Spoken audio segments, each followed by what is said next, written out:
Continuing to look at domains of functions, we have a square root here, and you should remember that you can never take the square root of a negative. In other words, the inside has to be a positive number or 0. So we're going to just look at what the inside is and say it has to be greater than or equal to 0 because we know the inside cannot be negative. So that's all we're looking at is looking at the inside not being negative, which means it's greater than or equal to 0. And when we solve that, and then divide by -3, remember to switch your inequality sign, we get x to be less than or equal to 8/3. That happens to be your domain when you solve it for x. Over here on this one, we have both issues that occur for dealing with finding your domain, which once again is having a variable in the bottom and also a variable inside of your root. So if you just take a look at what's inside of your root, you know that that can't be negative, so by saying what's inside of your root can't be negative, it has to be greater than or equal to 0, and well, when you solve that, you get this. When you look at the denominator factors in the differences of squares, which means you get 2 and -2. So your domain is really got to be greater than or equal to 3/4, but it can't be 2 and it can't be -2. But since your -2 is not greater than -3/4, we don't have to be concerned about that. Our domain then really boils down to just being greater than 3/4 and can't be 2. Well, if you want to look at it that way, greater than 3/4 and not 2, that means everything from 3/4 up to 2 but not including 2, that's why it's a curved bracket, and then from 2 all the way to infinity. Here we're taking a look at functions. Vertical line. If your vertical line ends up crossing your graph more than once, then it's not a function. In this case, it only crosses it once, so it is a function.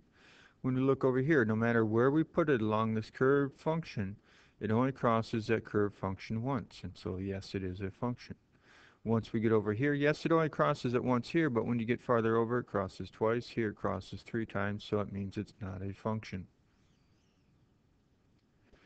The zeros of your function are where your function crosses your x-axis. We also have increasing and decreasing functions. Here's 2 examples of an increasing function. Here you're starting out slow and then you're continuing to increase faster. Here you're starting out increasing fast and then slowing down, but in either way they're increasing because as you go to the right you go up. And here's 2 examples of a decreasing function because here as you go to the right you go down. Also here as you go to the right you go down, so they're both considered decreasing. And there is a special function which you're not going up, not going down, that's considered to be a constant function. And that would be this one over here.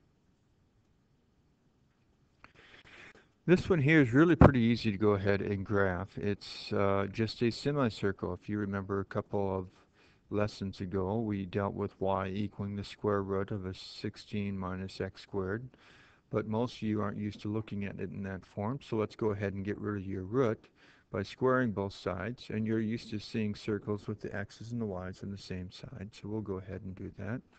Yeah, well, you know the general equation of a circle is here, so you know your center, h and k, is 0, 0. Your radius then would have to be 4. So then you could easily sketch your graph of this one, which is just a semicircle. 4 units to the right, 4 units to the left. Since it's a positive root, you know you're going 4 units up. So your domain's how far you go left and right, so you could write it as an inequality or interval notation. Your range is how far you're going up and down. Well, it starts at 0, goes up to a height of 4, so you could write it as an inequality or interval notation. It would not make a difference. Here we want to go ahead and simplify this using the difference quotient. So once again, I'm going to go ahead and put down my subtraction sign, which I have right here. Put down my h I have on the bottom, which we have right here. After your subtraction sign, it just says it's your original function. Well, here's your original function, so after my subtraction sign, I'm going to put down my original function. What's before the subtraction sign says, whatever's in my parentheses, I got to plug in for that x. Okay, well, if I do that, I get this. But then it also says I need to plug it in for this x, so I'll do that. So I'll then have a minus 2 times that x plus h. Still got to have that plus 7 hanging around up there. And so now all we'd have to do is go ahead and simplify this. You'd have to FOIL the first part out because it's an x plus h times an x plus h. Now let's go ahead and distribute through our 3, our negative 2, and our negative 1 here. Now all we have to do is go ahead and combine some like terms. You'll notice your x squareds are equal but opposite. Your x to the firsts are equal but opposite. And your constants are equal and opposite, so they're all going to drop out. The only thing you're left with is the unhighlighted stuff, which gives you this. At this point, you'll notice, hey, everything on the top has an h. So you could pull that h out. When you pull that h out in front, you have an h times the whole top and an h times the whole bottom, and the h's are going to drop, so it really only leaves you with the stuff in the parentheses.